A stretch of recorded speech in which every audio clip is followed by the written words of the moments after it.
during Governor Sanford's news conference. He went out of his way to apologize to another person, one person in particular, his former chief of staff, Tom Davis. I want to apologize to good friends. Tom Davis came over the house. He drove up from Buford. And he has been an incredibly dear friend for a very long time. Davis is now a state senator, and he joins us this morning as well. Good morning, sir. Good morning, Harry. How surprised were you?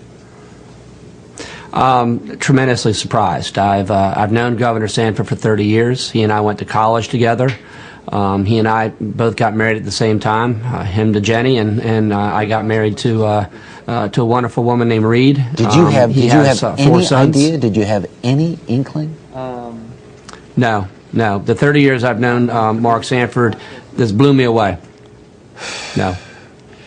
One of the things that makes this extra complicated is that when he was in Congress, he was among the biggest critics of President Clinton and that whole Clinton Lewinsky fiasco.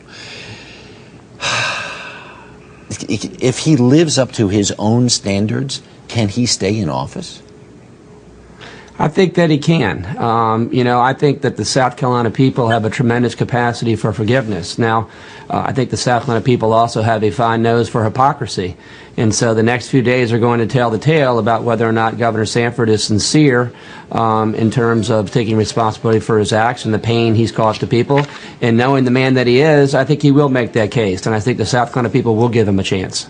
I voted to impeach President Clinton because I think that, moral legitimacy is one of the precursors to legitimate legitimacy.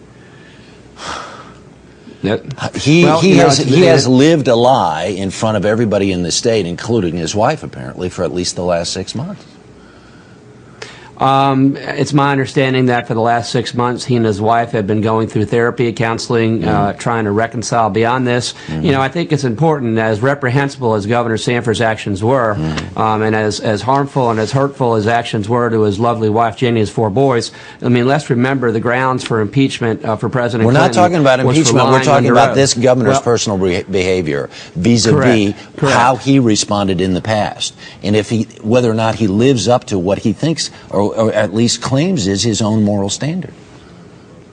Well, we're all human. We all have failings. And all we can do when confronted with those failings is to own up to them, acknowledge the hurt you caused others. And when I talked to this governor yesterday for about an hour before the press conference, that's the governor I saw. I saw a governor who was keenly aware of the pain that his actions have caused to others.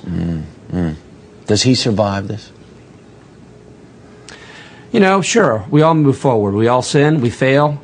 You repent. Hopefully there's reconciliation. As I said before, that depends upon the sincerity of the reconciliation. And I think this governor has it in him to make that case. And I think the South Carolina people are forgiving people. We'll give them that chance, Harry. Yeah. All right. Thank you very, very much for taking the time to talk to us, Mr. Davis. We sure appreciate it.